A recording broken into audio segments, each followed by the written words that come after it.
Alrighty, guys, welcome back again. This is the middle of chapter 17, as we call it, thermodynamics.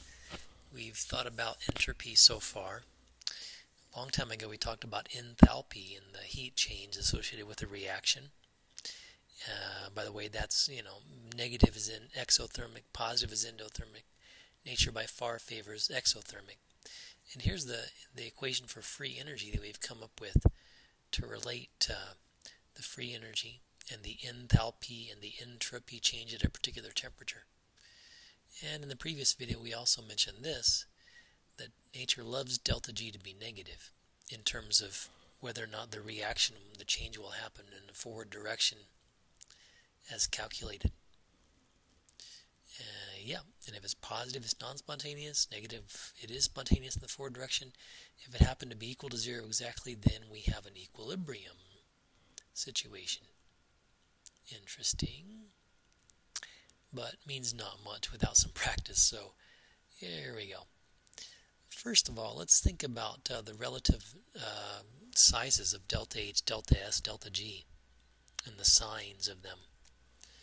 So if nature loves things to be exothermic, that's a negative delta H right there. And she also appreciates things to become more entropic, more messy, more disorganized. That's a positive delta S. So if we calculate delta G this way, no matter what the positive Kelvin temperature is, this will be a negative term according to this, and this will be a positive term, but I'm subtracting a positive, so a negative minus a positive is more negative than before. So the free energy is definitely negative. So yes, this is spontaneous. This situation where this is negative and this is positive will always be a negative free energy, therefore spontaneous. Let's try that again. So what if this was positive, the enthalpy change, that's endothermic, and the delta S was negative, that's less entropy than before? Well, you know what, if that's a positive term here, and this is a negative term, but I'm subtracting a negative term, that's a positive term. So a positive term here, subtracting a negative is an even more positive, so the delta G will be positive, and so we say that this is not spontaneous. I think when I update this PDF, I'll write the word spontaneous here, and I'll write the word non-spontaneous here. Let's try that again. That was so much fun. In a twisted, kind of a sciencey way. So let's do the difficult situation where this is favorable, this is not favorable. Exothermic is favored, getting less entropy is not favored. But you know what? The delta H numbers are honestly quite a bit more important usually than the delta S term. The delta H numbers are in the kilojoules almost always, and the delta S term numbers are almost always in the joules. So if this is 1,000 times bigger than this, there's a really good chance that at most temperatures this will be spontaneous. But if this temperature grew into the thousands, depends on the size of this and this, but if this temperature goes too hot, then I have a negative term here, and I'm subtracting a negative, which is a positive. So if this part becomes too hot, too great, too hot, too great, same difference, then this delta G will eventually switch to a positive, which means not spontaneous. So this kind of depends on the temperature. But at most normal temperatures, this would be spontaneous. And the last situation, so we've covered all this before. What if, got to shrink down a little bit, what if my delta H was positive, endothermic, and my delta S was also positive, more entropy, more messiness, more chaos? Well, this is not favorable, but this is favorable. But because this is more important, usually in terms of kilojoules, I'll say,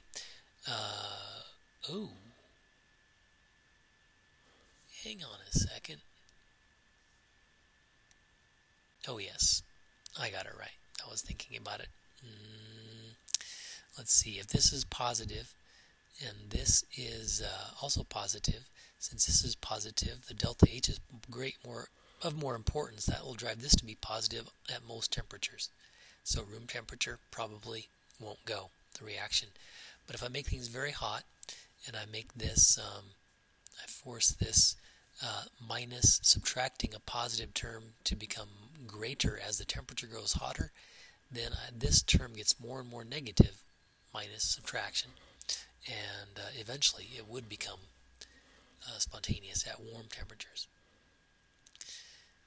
I might write spontaneous or not spontaneous next to these before I update that PDF, or I should do that, shouldn't I? Here's another table summarizing the same thing.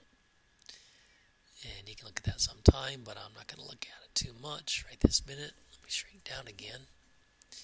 Free energy and spontaneousness. Let's see. Cool graph.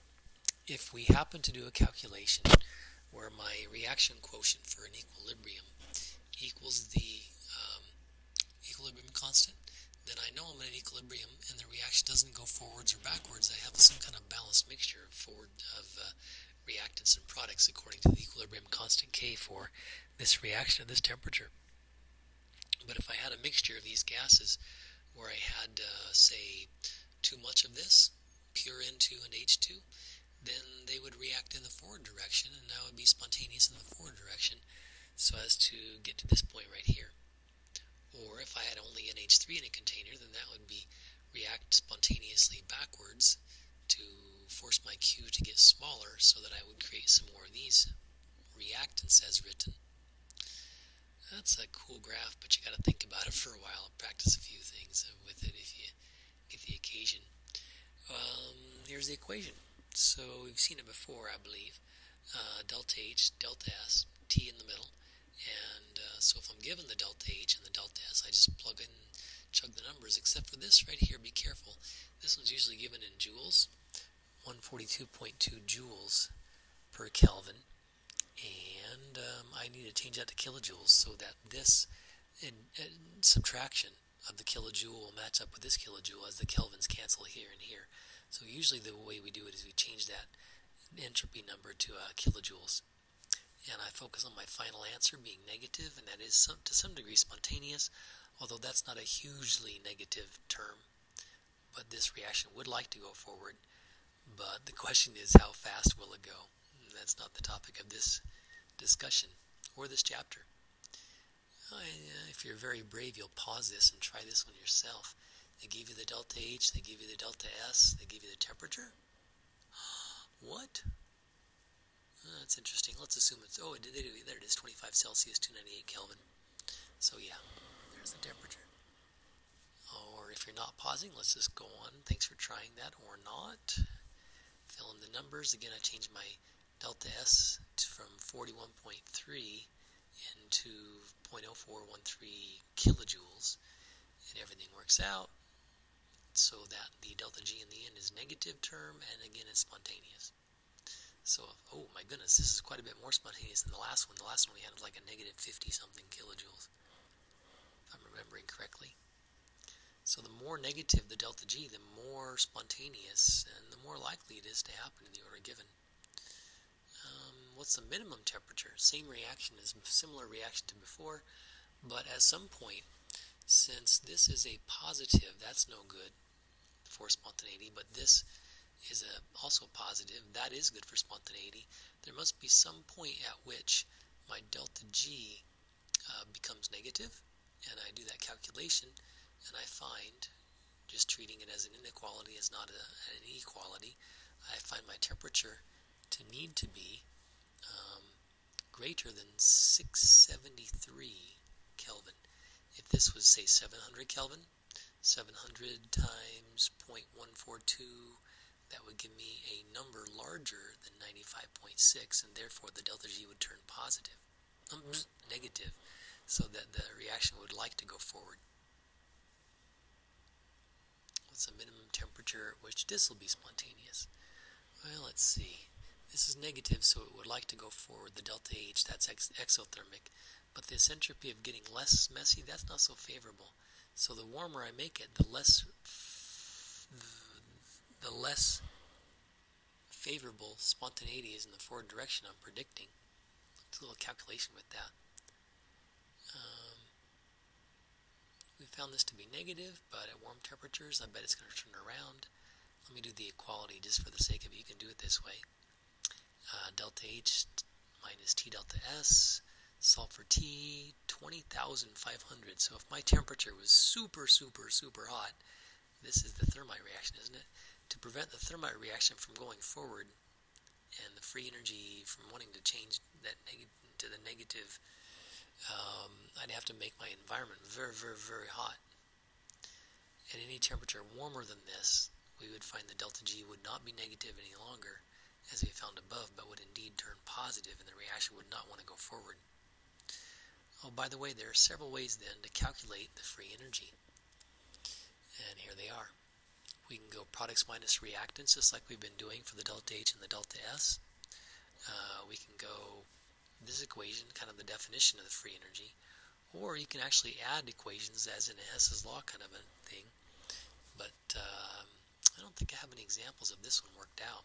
But if you remember Hess's law and adding equations, if we had the delta G's, the free energies for each individual equation, we just add those together, like a Hess's law kind of an addition. Let's see. At 25, we're given that this is spontaneous. But if I jack up to 398, what happens to the temperature? They give me the delta H, they give me the delta S. What happens to the free energy? Here we go. And I see it becomes, that's a kilojoule. Can you see that on the right? It becomes slightly less negative. So I'm going to predict that my reaction does not go as well at warmer temperatures. So this is a little bit more negative than this at a warmer temperature. So what's the conclusion? The conclusion I would make is that since the delta G became less negative, less spontaneous in the forward direction, I would predict that Le Chatelier would say it's exothermic. Because if I made this term larger, it kind of drives it backwards and holds back a little bit. The forward reaction is not as favored. That is something to think about, but it's a good question. Alright, if you're ambitious, you could pause the video and try this one. At temperatures greater than blank, the reaction is spontaneous. This delta H being positive, not so favorable. This is favorable, though. So at what temperature could this term being favorable overcome this term for being not favorable? The answer is it's going to have to be pretty hot, because this is in joules and this is in kilojoules. For this 0.133 joule term to overcome the 131 kilojoule term, well, here's the answer. I figured that I want the delta G to be negative, so at what temperature? At 982, 983, then I would have my free energy become negative. Gosh, this is a longer question. More room for error. Let me run through it real fast. If I know my delta H and my delta S, I can do my old tricks of products minus reactants. Here I found the delta H for the products minus reactants. You can look at this in more detail when you get time to make sure I didn't make a mistake, but I don't think I did. The delta H came out positive. That's not favorable. This came out negative. That's not favorable. What the? Neither one are favorable. Yeah, I'll say. So I have a positive delta H and a negative delta S, so there's no way in the world that will work forward in the forward direction. Well, it might go if you pushed it in a certain way, but not all reactions can be pushed. But in terms of going by itself, I don't think it's going to happen.